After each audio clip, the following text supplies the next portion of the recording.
Hey, what's going on, everyone? It's Tally Carr here, HBCU Game Day Studios, just kind of taking you behind the scenes a little bit as we listen to some of the sound bites from Monday. It's always a press conference Monday. We hear from a lot of the coaches in the Black college football universe. This week's schedule, week 3, money games, still a thing. A lot of coaches talking about it today.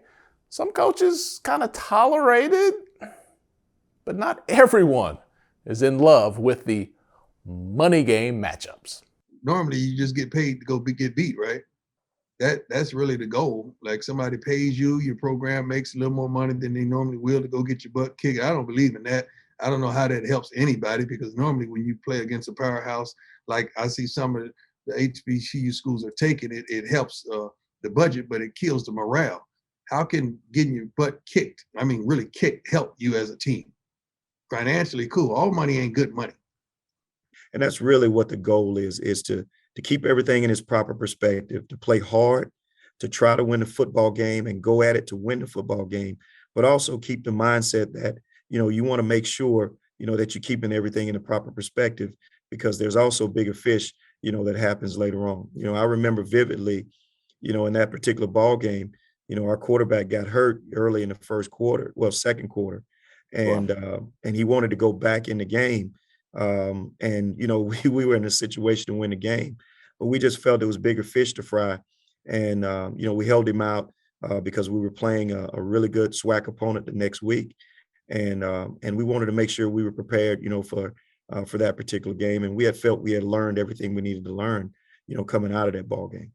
So you take a look at the schedule, some of the games that still kind of have that rivalry feel. We got North Carolina Central, Winston, Salem State, Alabama A&M. They are going to welcome Bethune-Cookman to the SWAC officially, a Thursday night game. Both teams really excited about that one. Most football teams will take on the personality of their head coach. And that football team takes on the personality of their head coach. They're disciplined, they're detailed in what they do, but they play the game hard. And you watch them on film now, and that game between them and South Carolina State, it was a great game to watch because it was two great football teams playing, and you could see down to the last couple seconds on the clock, that game was on the line.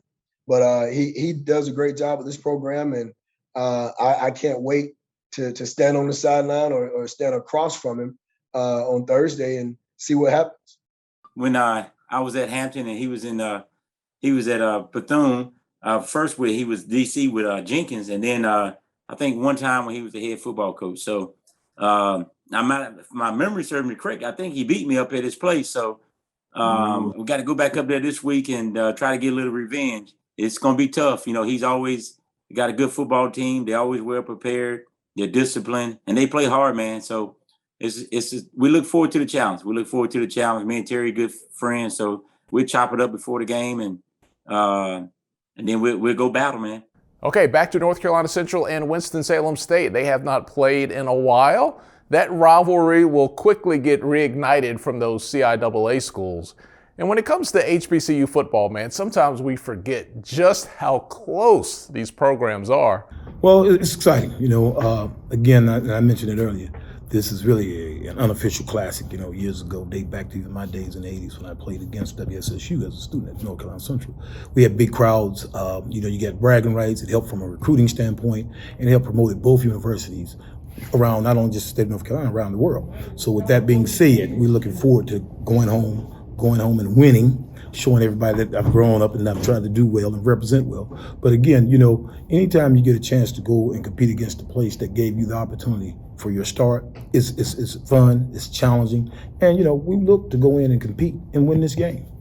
All right, Jackson State University, Tennessee State, they probably had the best game from last week, right? The Southern Heritage Classic. It's hard to argue that. Over 46,000 in attendance. So you would think on Monday morning, Deion Sanders, Eddie George would just be, well, maybe Deion Sanders a little more than Eddie George, would be really, really happy, ecstatic, cloud nine.